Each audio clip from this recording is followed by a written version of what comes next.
Welcome back to Environmental Ethics. I'm Tom, and today we are talking about Warren's article, The Power and Promise of Ecological Feminism. In this article, Warren argues that environmentalism and feminism are conceptually intertwined. And really, she argues that being one really entails being the other. In order to make this point, the basis for this point is that both environmentalism and feminism share the rejection of a common conceptual framework that she sees in kind of systems of oppressions. And this is what she calls the logic of domination. So in order to get this, understand what this amounts to, we need to look at three features of oppressive conceptual frameworks that she outlines in this article. So the first is value hierarchical thinking. This involves valuing certain people or characteristics or attributes more than others, right? Very simply, you might think, I'm going to use the example of tall. Being tall is really great, right?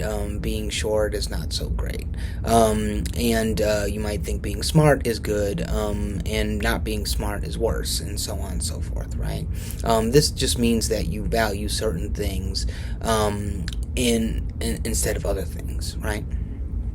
The second feature is what she calls value dualism.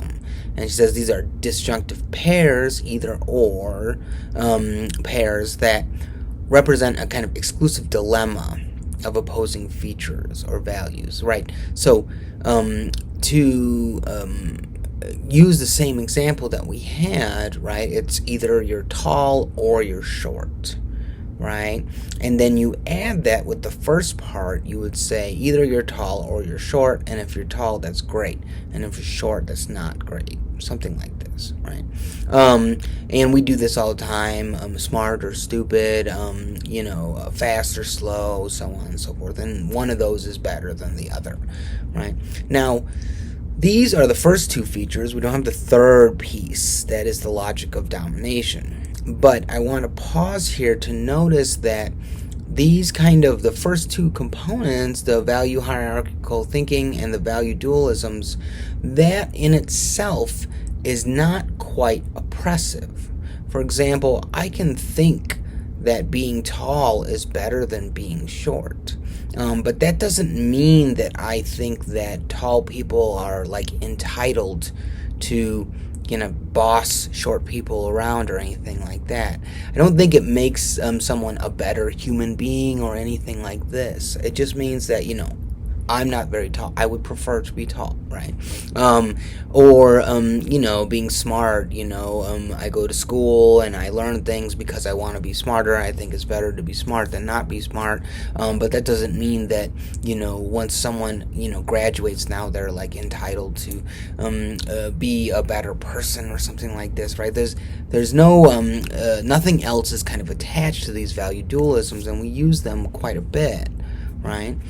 Now, the logic of domination is kind of the third piece where we kind of turn these value dualisms into something harmful, right? Something oppressive, right? And this is the idea that a person or group that is higher in the hierarchy is justified in subordinating someone or person or thing, as we'll talk about with nature, subordinating something that's lower on the scale, right? And this is exactly what I was talking about. I can think being tall is better than being short, but I don't think being tall means that tall people can be in charge of short people, right? That's a whole nother step. And you might think that, this is definitely something that is baked into racism and sexism and so on, right? But it requires this additional step, right? You can think that one feature is more desirable than another or more valuable than another, right? But not think that really entitles any kind of action based on that, right?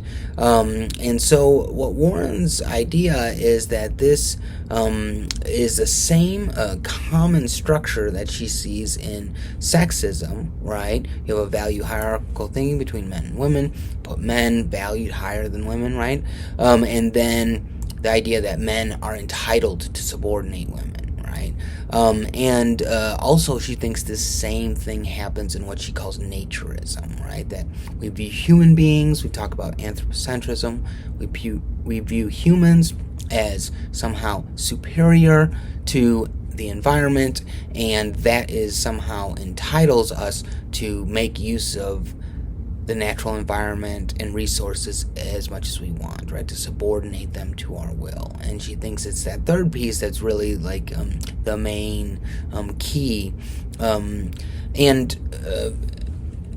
The thing to mention here is that there are lots of cases. I gave the example of like tall and short and stuff like this, but a really good example of this, and where we can kind of bring in some of the features of ethics of care, is think about children, right? Children are kind of, by definition, potential adults. They're, not as strong as adults. They're not as smart as adults. They don't have as much experience. They can't do as many things, so on and so forth, right? For all intents and purposes, they are kind of lower on the scale than adults. But we don't think that that means that adults are entitled to boss children around, right? We actually think quite the opposite. We think that, a kid doesn't know any better, right? That we should actually help children out, that we should foster their development and be stewards to them, right? This is exactly why we can hold on to the first two bits of this kind of the value hierarchical thinking and the value dualism, but not make that third step, right? And similarly, Warren thinks that same kind of realization can apply in environmental ethics.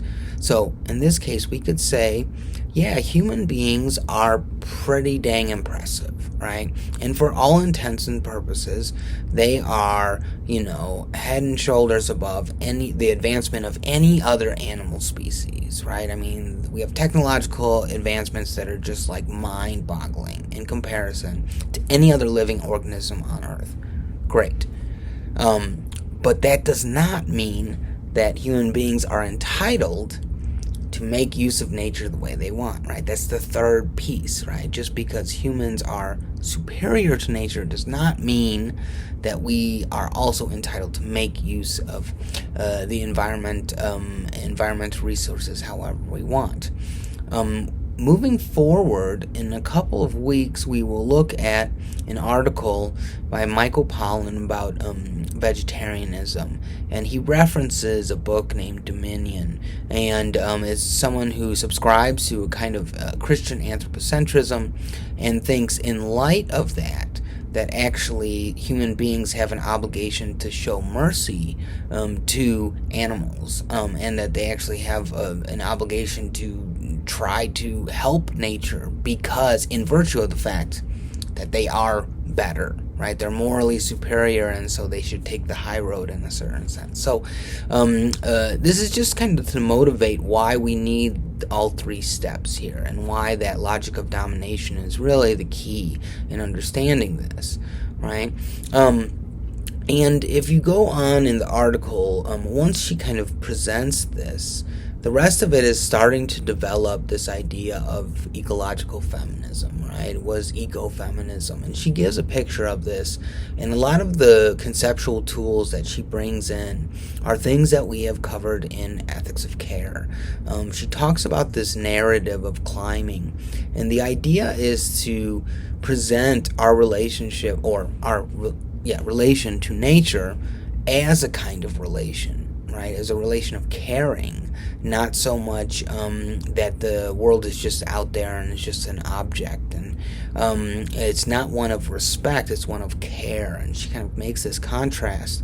So what the question is more like, what can we do to help nature, rather than like, what is nature entitled to, something like this, right? And she goes through a series of considerations of the character of what it is to be ecofeminist, and what that would look like, that it would be very context dependent, that it would not deal with, like we've talked about, bright red line, hard and fast rules, and those kinds of things. And she kind of develops that, and you can see a lot of in that last section of the paper.